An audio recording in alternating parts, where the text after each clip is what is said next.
Bueno, vamos a hablar sobre una de las patologías más interesantes para los médicos, ¿verdad? Un poco interesante probablemente para el paciente porque este,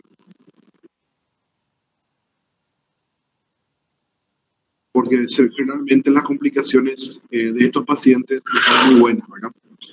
Nosotros, esta enfermedad tromboembólica, ¿verdad? Podemos verlo tanto en ambulatorio como también lo podemos ver en internación.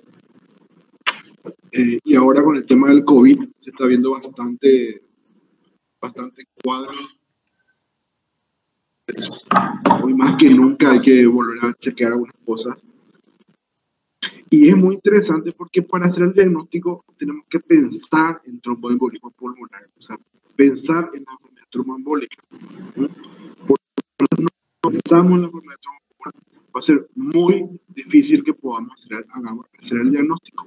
Entonces vamos a ir viendo algunos puntos importantes que nos van a seguir como guía, ¿verdad? Fíjense que para que aparezca el embolismo pulmonar, ¿verdad? Es, digamos, el impacto de algún material. Eso es muy importante porque dice de algún material. Puede ser, por supuesto, sangre, puede ser un trombo, puede ser inclusive gas, puede ser inclusive grasa, ¿verdad? Y que, como dice habitualmente, 95% de ellos son coágulos sanguíneos que proceden ¿de dónde? Del sistema venoso. ¿Va a estar dónde?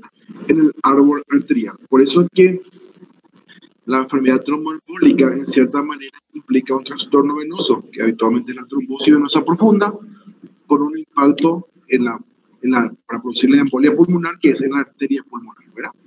Y está básicamente relacionado a la trombosis venosa profunda como uno de los elementos más importantes probablemente, ¿verdad? Hoy día se habla generalmente de enfermedad trombovenosa o tromboembólica, ¿verdad?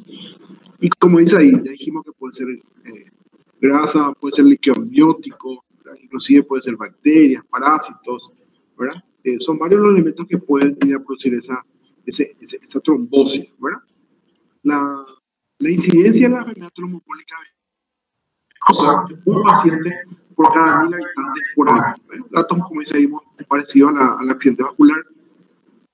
Y casi el 80% se presentan con trombosis venosas profundas. Fíjense, casi el 80%.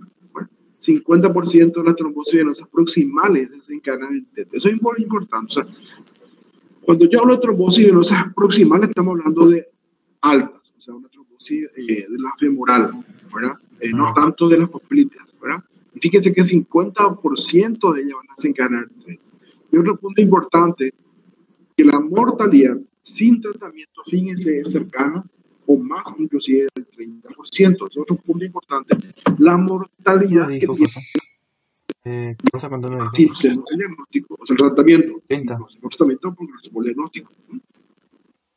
Fíjense, menos del 30% se diagnostican correctamente premortem. Eso es un punto importante. Menos del 30% menos del 30% premortem. Esto es un punto clave. Y menos del 50% de la sospecha se confirma. Pero es importante que sospechen, porque si ustedes no sospechan, menos voy al diagnóstico, ¿verdad? La mortalidad, fíjense, varía entre 25 y 75% de las autopsias, ¿verdad? Y casi el 50% de muchos de ellos pueden aparecer en forma silente. Es decir, pasa en nuestras narices y no nos damos cuenta. Entonces, por eso tiene importancia esta enfermedad. Por eso que hay que pensar. ¿Cuáles son los factores que hacen, digamos, que la incidencia del TET se haya modificado? Algo clave es la heparina profiláctica. Esto es muy importante. Muy importante. Sobre todo porque la heparina profiláctica no es que se usó siempre. La heparina o la heparina bajo peso molecular lo comenzamos a usar después en la década del 90, comenzamos a perderle miedo para el manejo de esto. Anteriormente los pacientes en cala heparina era bastante complicado, pero el gran impacto de la heparina probablemente haya sido bajar la incidencia, ¿sí? ¿Por qué? Por los pacientes que van a ingresar a un hospital, ¿verdad? Hay que evaluar si hay factores de riesgo, la obesidad, el sedentarismo, si tiene o no tiene un territorio venoso alterado, y el tiempo que va a estar internado en el hospital, ¿verdad? Son elementos que van a incidir probablemente en el uso de heparina. Lo otro sí, también es como elemento, digamos, que también hace que la incidencia tenga un aumento relativo, es el uso de catéteres y que la sobrevida de los pacientes sea mayor, sobre todo los que tienen neoplasia. Ahora, muchos de estos pacientes hoy día utilizan los catéteres continuos para su terapéutica, para su quimioterapia, y eso también a veces facilita la formación de trombos, o también los pacientes que tienen algún tipo de catéter para diálisis, etcétera, etcétera, pueden hacer, digamos, que estos pacientes tengan, digamos, esta posibilidad. La hepatogenia, esto lo vamos a pasar largo, esto no nos interesa hoy día. Vamos a pasar, bueno, lo que quieran. Bueno, a ver fundamentalmente los factores demostrados. Ahí está, la edad, la trombosis venosa profunda, estar encamado más de 4 días, la obesidad importante, uso de anticonceptivos, ¿verdad? El embarazo, ni qué decir, embarazo, parto, puerperio, es pan caliente siempre. Solemos ver muchos pacientes que al cabo de 2 o 3 semanas postparto comienzan a venir con cuadro de trombosis. Habitualmente en el hospital del Duque nos suelen enviar bastante los ginecólogos. Algún tipo de neoplasia, los pacientes por supuesto con alguna cariopatía, un infarto de miocardio, una falla cardíaca, ¿verdad? Los politraumatizados, ni qué decir, por supuesto, y algunos estados de hipercoagulabilidad primaria son causas demostradas. Probables. Y pacientes que hayan tenido una plejía en las dos extremidades, los pacientes con lesiones cerebrovasculares, la quemadura es muy importante, los pacientes POC, ¿verdad? La anestesia, los viajes prolongados, eso es muy importante, viajes prolongados. Y una cosa importante que nos figura ahí son el síndrome nefrótico. El síndrome nefrótico también es otra causa muy frecuente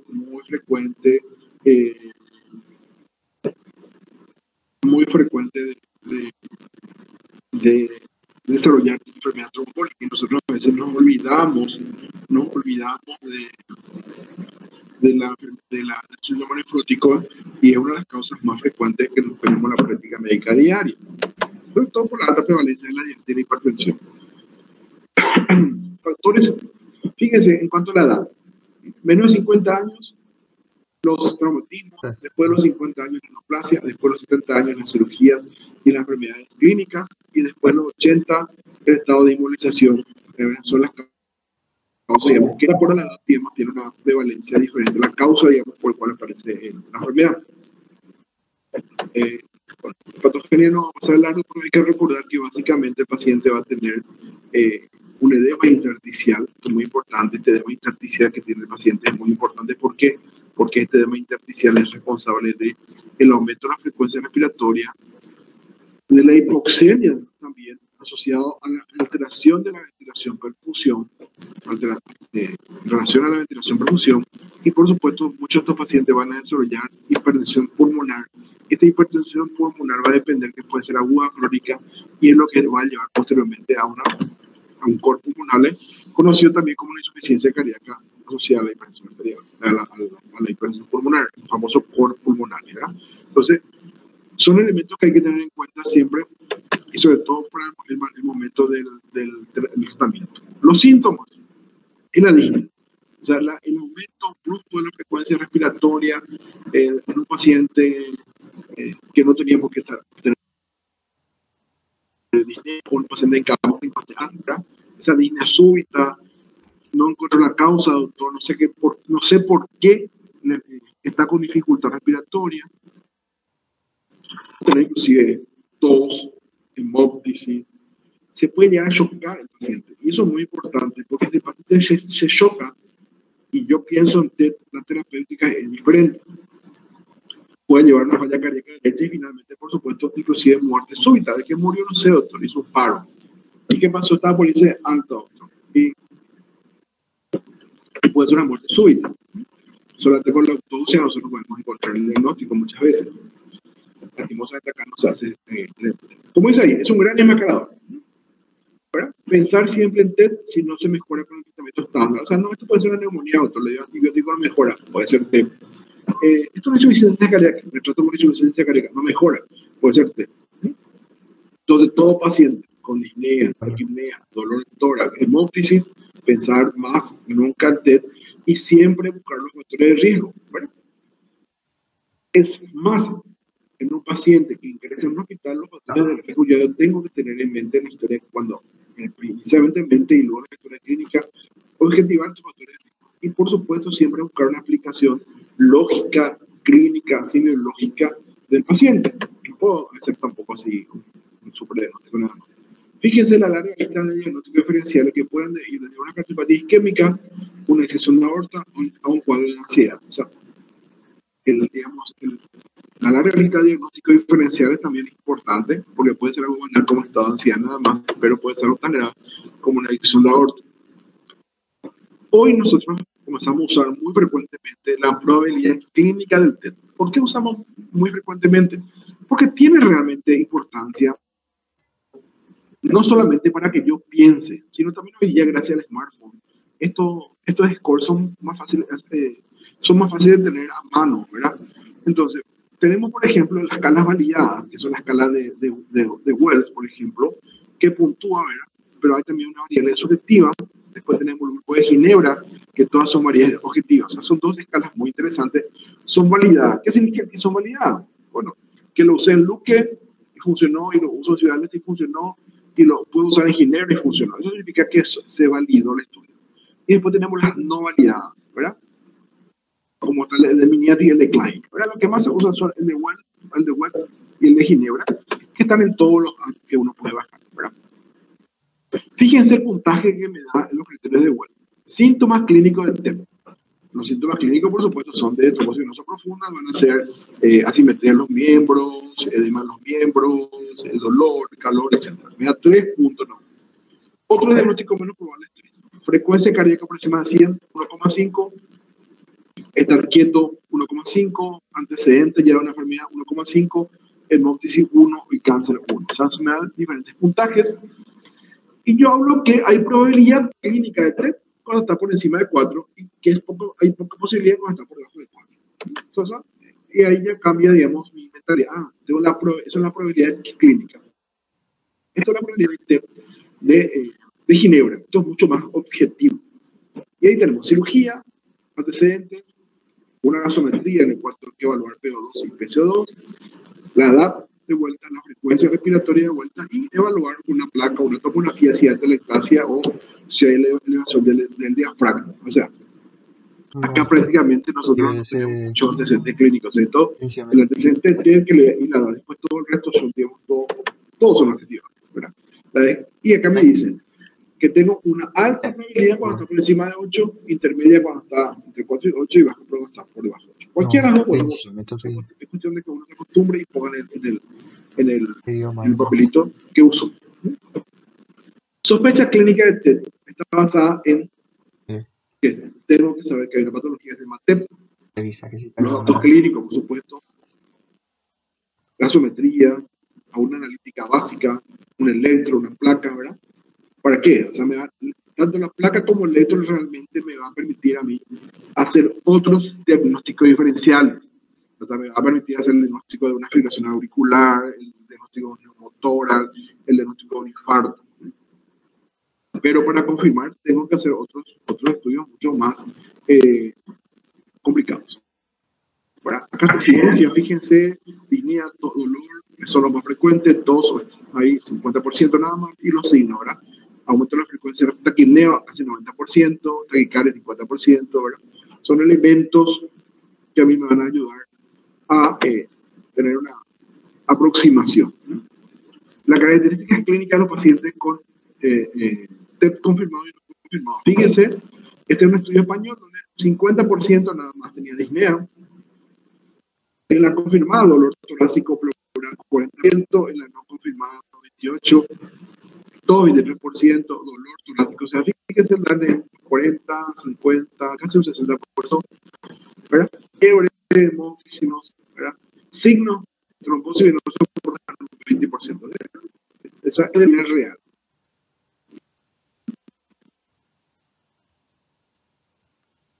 Con data abierta.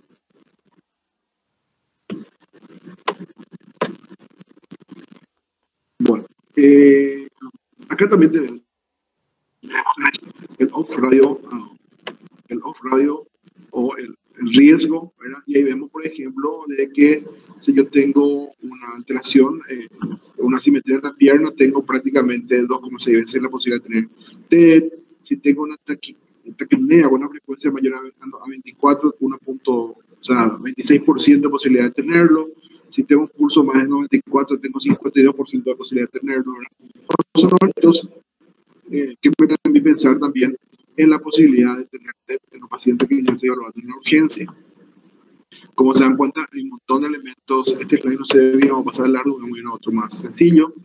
Entonces, si yo sospecho de embolia pulmonar, tengo alta sospecha clínica de embolia pulmonar, ¿verdad? Utilicé el score de Ginebra y me da alta probabilidad de embolia pulmonar, ¿verdad? Y el paciente está chocado. Por eso es muy importante. ¿Está en shock o no está en shock? Si el paciente está chocado o tiene hipotensión, mi primera acción tiene que hacer una angiotac disponible inmediatamente. Angiotac. Doctor, ¿no está algo que tiene angiotac? No, lastimosamente no. Nosotros le enviamos directamente al INERAM o emergencias médicas. Lo ideal sería tener un tomógrafo que nos pueda hacer angiotac. Fíjense, angiotac disponible. Sí. Ok, entonces como tengo angiotac, le hago angiotac. Si el angiotac da positivo, el tratamiento específico para la embolia. O sea, tengo que hacer una reperfusión primaria. Es decir, no hay vuelta que dar. Sencillito, tengo angiotac, le hago angiotac. ¿Es positivo? Tratamiento. Ok. Si es negativo la angiotac, entonces tengo que buscar otra causa de inestabilidad hemodinámica, shock séptico, infarto miocardio, aneurisma aorta, etc. Ok, no tengo doctor angiotac, no tengo disponible, no está el tomógrafo lo que no anda, el tomógrafo lineal no anda, el tomógrafo de emergencia no anda, no tengo. Tengo ecocardio en la cabeza del paciente, tengo una ecocardio en la cabeza, tengo una ecocardio ahí al lado mío, en urgencia. Llamarle al doctor Barney que le haga la ecocardio. Ok, la ecocardio. La ecocardio me dice, hay sobrecarga del ventrículo derecho. Acuérdense que esto todo viene a partir de la parte venosa. Sí hay una sobrecarga del ventrículo derecho. Entonces la siguiente pregunta es, ¿tengo angiotac disponible? ¿Este está estable? Si el paciente está estable y tengo un angiotac disponible, le envío angiotac de vuelta. Sobrecarga del ventrículo derecho, sí. Ninguna otra cura disponible o el paciente está inestable, no le puedo mover del hospital, no. Doctor, sí tengo angiotac en emergencias médicas, pero el paciente está con 60-40 de presión, no le puedo llevar a emergencias médicas, está inestable mi paciente, hago el tratamiento específico de la embolia pulmonar. Es decir, tengo que tratar de reperfundir la pulmonar, ¿ok? No hay sobrecarga derecha, entonces tengo que buscar otra causa de inestabilidad hemodinámica. Ok, entonces este es un paciente grave, está chocado el paciente. Entonces, angiotac. Ahora bien, sospecha de embolia de pulmón, pero sin shock ni hipotensión. No hay nada de eso, viene bien, pero sospecho. Tengo que chequear valorar la probabilidad clínica, entonces, y el juicio clínico de puedo usar la escala de Wells, puedo usar la escala de Ginebra, puedo usar la escala de Castillo modificado, la escala que sea. Ok, me da alta probabilidad de TEP, angiotac. Entonces, un punto que tienen que meterse en su cerebrito es que si yo pienso en TEP, esté chocado o el paciente, ¿cuál es el primer estudio que le tengo que hacer? Angiotac. Confirmo, se trata. No confirmo, investigo. ¿Ok? Ahora bien, tengo una baja probabilidad, baja o improbable posibilidad. Ahí le pido el dímero D. Ahí recién le pido el dímero D. Dímero D. Es decir, el dímero D no se usa para diagnóstico, excepto que tenga una baja probabilidad clínica. O sea, en el paciente que viene no chocado, con baja probabilidad clínica, ahí le pido dímero D. Y si mi dímero D es positivo, sobre todo 2 veces más del valor normal, le pido el gol estándar. En angiotac, si me confirma, le trato. Si no me confirma, significa que no hay embolia pulmonar. Si el dímero D viene negativo, no se trata. Es decir, el dímero D negativo tiene un valor predictivo negativo demasiado importante. Es decir, yo tengo un paciente con baja sospecha de TEP, dímero D negativo, la probabilidad de que sea un TEP es poquísima. Entonces, el valor del dímero D en embolia de pulmón es su capacidad de predecir cuál es. ¿Ok? Bueno, entonces, el gol estándar es la angio-TAC. Angio-TAC, ahí está, bien clarito. No se olviden. A pesar de que siempre doy la clase de esa manera, me ponen cualquier otro organismo. Bueno, placa de tórax para hacer diagnóstico de otras enfermedades. Les simplifico. Para hacer diagnóstico de otras cosas, neumonía y parto de Ramsey. Esta zona, la famosa zona de oligoemia pulmonar, a nosotros nos hacía repetir cómo el bendito sea lavado para los católicos, ¿verdad? Los signos de Westermann, menos del 3% de los pacientes tienen el famoso signo de Westermann. Algún colega le va a preguntar, solamente para los ¿sí? Indica el signo de Westermann es una hiperclaridad del parénquima pulmonar con elevación del diafragma. Nada más que eso. Poquísimo valor, poquísimo valor. Tiene que leerlo por ahí, se le pregunta de correr. Vamos a pasar. Se puede ver muchas cosas con la placa de tórax. El electrocardiograma, fíjense, por supuesto, taquicardia, lo que más frecuentemente van a ver en el electro, pero fundamentalmente sirve para descartar diagnósticos como la cardiopatía isquémica y pericarditis. Y lo más frecuente es la taquicardia sinusal, lo más frecuente. Le siguen las arritmias supraventriculares y entre ellas, por supuesto, mi querida amiga, compañera de la vida, la fibrilación auricular. Vamos a ir viendo otro uno. Se puede encontrar también el famoso patrón, esto otro que le van a hacer repetir, el famoso QT3S1, solamente el 25% de los pacientes, pero es algo patognomónico del TEP, el famoso patrón QT3S1. Entonces, si bien es cierto, el electro eventualmente es anormal, tiene poca sensibilidad, tiene poca especificidad. Papel significativo en el pronóstico. O sea, un electro normal no descarta ni la puedo confirmar. Bueno, 15 a 25% de los pacientes pueden tener. Hay que hacer un hemograma completo, laboratorio completo, sí, eso no hay problema. El dímero de ya dijimos, ¿verdad? Tiene una alta sensibilidad. Y fíjense, el valor predictivo negativo es del 97%. Es decir, si da negativo, tengo 3% nada más de posibilidad de que sea TEP. No es útil en pacientes muy ancianos, no es útil en pacientes que están hospitalizados, ni en los que tienen muchas comorbilidades. Entonces, pero es importante, ¿verdad? Ya dijimos en qué caso se usa el dímero D. Ya dijimos lo mismo, ¿verdad? Es útil, solo es útil si es negativo junto a la probabilidad clínica baja o moderada. Ese es su gran valor del dímero D, es su valor negativo, ¿no? Pero por supuesto, esto es otro punto. La probabilidad clínica es alta. Es alta. Y el dímero D negativo no tiene valor. No lo excluye. Pues mi probabilidad clínica es muy alta.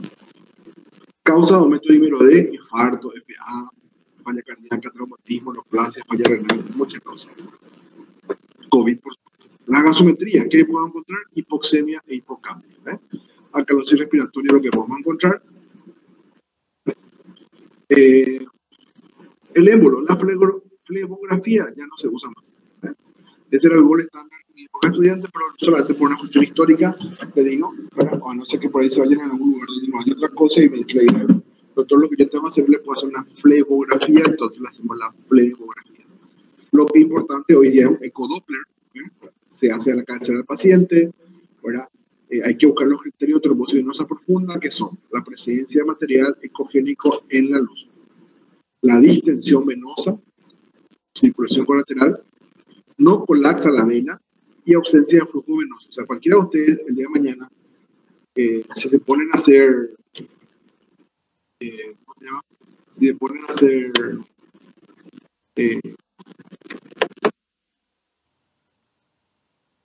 si se ponen a hacer por criterios, ¿verdad?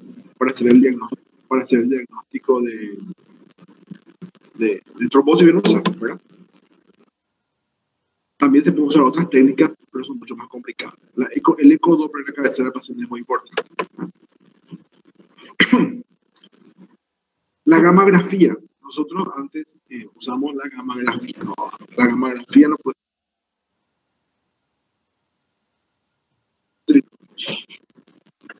Hoy sabemos que no, ¿verdad? En la primera exploración específica realizaron un test hemodinámicamente estable. Gammagrafía.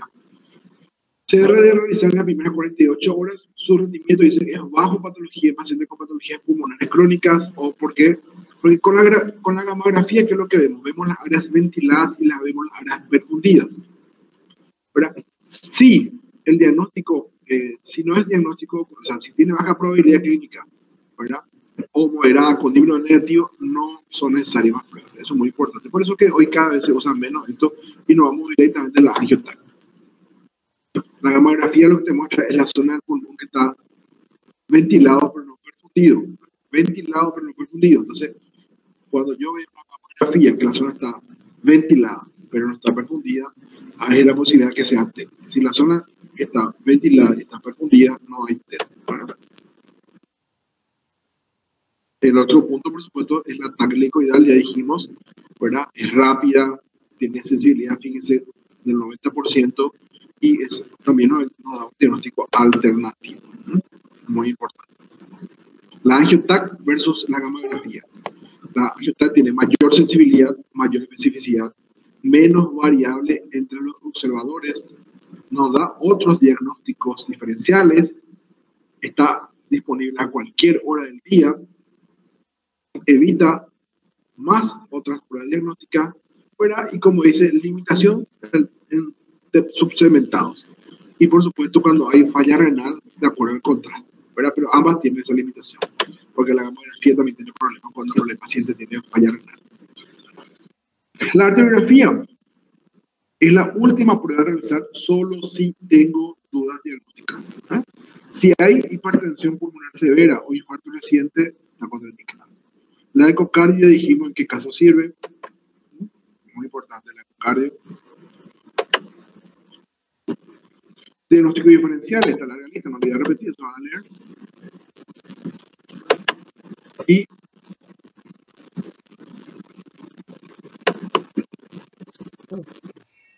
tratamiento. Un TED masivo. Tengo que darle soporte ventilatorio. Oxígeno nasal, oxígeno con máscara facial, oxígeno con máscara con reservorio, el alto flujo, CPAP o intubación para asistencia ventilatoria mecánica. Buena hidratación, darle inotrópico si hace falta, heparina, por supuesto, y tratar de, ¿qué cosa? De reperfundir, ¿verdad? Ya sea con una trombólisis o embolectomía. Y como dice ahí, iniciar heparina si sospecho del tema. Hasta confirmar, tengo que dar heparina. La heparina bajo peso molecular fraccionada durante 5 días mínimo a dosis individualizada, y la anticoagulación oral superpuesta de heparina durante 5 días y suspender cuando el INR está entre 2 y 3 durante 2 días consecutivos. Vamos a hablar después de anticoagulación. La anticoagulación, ¿por cuánto tiempo el anticoagulo? Primer episodio con factor de riesgo reversible, es decir, estaba con un yeso, con una fractura, es reversible. El anticoagulo por 3 a 6 meses. Episodios recurrentes, o el factor de riesgo es continuo. Tiene un síndrome nefrótico, no le puedo curar síndrome nefrótico, tratamiento de por vida. Filtro de la vena cava, cuando hay una contraindicación de la anticoagulación, cuando el tromboembolismo recurrente a pesar de una dosis adecuada de anticoagulación y en embolias crónicas. Lo único que el filtro de la vena cava se cambia cada tanto, no es que se deja un filtro de por vida. Eso hay que cambiar y el costo es altito. Criterio para ingresar al UTI: hemodinamia inestable, de masivo, falla cardíaca derecha, o que esté ya haciendo un compromiso de miocárdico, y los criterios, por supuesto, de trombosis: test masivo, estabilidad hemodinámica, disfunción del ventrículo izquierdo, ¿verdad? Y en ausencia de contraindicación hay que trombolizar. Podemos ver cómo se tromboliza, porque se tromboliza de manera diferente. Contraindicaciones absolutas para abuso anticoagulante: hemorragia activa, una úlcera que está sangrando, que tenga una coagulopatía, malformaciones vasculares, un aneurisma, por ejemplo, o que su presión no le pueda controlar. Esas son absolutas. Y al costado están las relativas. Las heparinas, nosotros básicamente en Paraguay lo que usamos es enoxaparina, la famosa enoxaparina que tanto estaba faltando en los últimos tiempos. La dosis terapéutica es 1 miligramo kilo peso dosis. Es decir, si yo tengo 80 kilos, le tengo que dar 80 cada 12 horas. Esa es la dosis terapéutica, ¿sí? Nosotros acá en Paraguay tenemos solamente enoxaparina. Creo que hay también por ahí nandroparina, pero muy poco. Probamos meternos con enoxaparina y punto, no se complica la vida. Acá está, de vuelta. 1 miligramo kilo peso, dosis cada 12 horas. En el Brasil hay fondaparinol, en el Brasil hay nandroparina y en el Brasil hay dalteparina. Nosotros somos enoxaparina. ¿Usted usó alguno de los que están acá? No, nunca usé.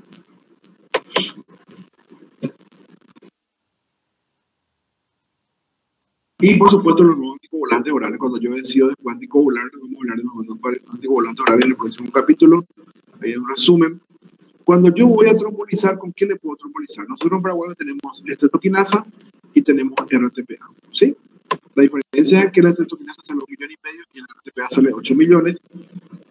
Si yo voy a trombolizar con estreptoquinasa en TET, hago 250 unidades en bolo, 30 minutos, y luego voy pasando 100.000 unidades en hora en 12-24 horas. Ese es el régimen estándar. Si yo quiero hacer un régimen acelerado, es casi igual que el uso de infarto, le paso 1,5 millones en 2 horas. RTPA se puede hacer 100 miligramos en 2 horas, o se hace una dosis de carga y luego se pasa el restante. Y por supuesto, si voy a usar técnicas de trombólisis, puedo usar la fragmentación del trombo, la trombectomía, la succión, la trombectomía rotacional o técnicas combinadas. Son diferentes técnicas que el cardiólogo intervencionista puede solucionar al paciente. Y siguen habiendo más técnicas. Bueno, entonces, sospecha clínica de TED, shock o no shock. Si hay shock, vamos a ir a un algoritmo diferente, ¿verdad? Para su tratamiento, y es fundamentalmente acá es repercusión del paciente. Si está chocado. No está chocado, ¿verdad? Voy, confirmo, y ahí tengo que ver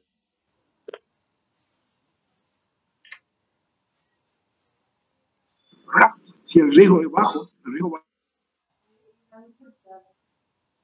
a cambiar del paciente. Y si el riesgo es intermedio, tengo que evaluar cómo está la función del ventrículo derecho, ¿verdad? Y las pruebas, por supuesto, del laboratorio. Si están altos, ahí tengo que hacer, digamos, el tratamiento, y si está intermedio, la anticoagulante. Ahí está la recomendación para filtros. Estas son las dosis de los diferentes estudios. Vamos a ver después. Profilaxis, esto es muy importante. Nosotros los pacientes internados tenemos que hacer la profilaxis, que usamos habitualmente heparina bajo peso molecular, ¿verdad? Mientras esté internado. Y en la cirugía, esto es muy importante, porque los cirujanos no quieren usar, le tienen miedo a la heparina. Riesgo moderado, cirugía menor en pacientes con factores de riesgos o entre 40 y 60 años o mayores sin factores de riesgo, ¿verdad? Riesgo alto, cirugía no mayor en pacientes de 60 años o con factores de riesgos, de muy alto riesgo, ¿verdad? Encamados quirúrgicos también, ¿verdad? Todos esos son pacientes que tienen que recibir profilaxis. La profilaxis se usa, fíjense, en los de bajo riesgo se puede usar una deambulación precoz. En los de riesgo moderado se puede usar enoxaparina, habitualmente la dosis es de 40 miligramos una sola vez al día.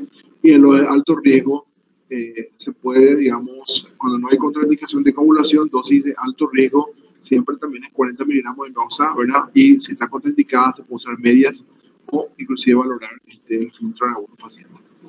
Profilaxis, pero hay que siempre hacer profilaxis. Cuando yo decido el tema de la anticoagulación, la carta procesante que tiene más de 10 años publicada en New England, bueno, siempre puedo usar heparina no fraccionada, que es la heparina sódica, o heparina bajo presión molecular como la enoxaparina. Y tengo que comenzar a usar en simultáneo con ellos siempre los antagonistas de la vitamina K. Antagonistas de la vitamina K. ¿Quiénes se acuerdan por farmacología cuáles son los antagonistas de la vitamina K?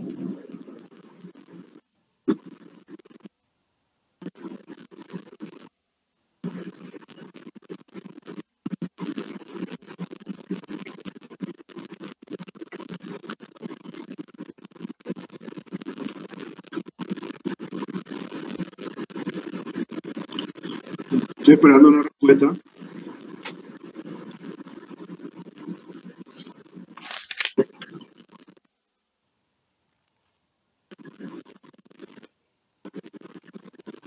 Nadie se acuerda.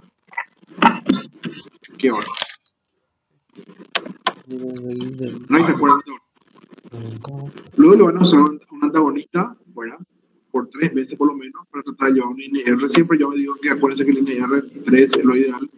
Y en alguna forma definida, siempre mantener también este INR 3. Bueno. Warfarina, puso la diferencia. Warfarina se lo comparó solo antagonista de vitamina K. Bueno. Preguntas.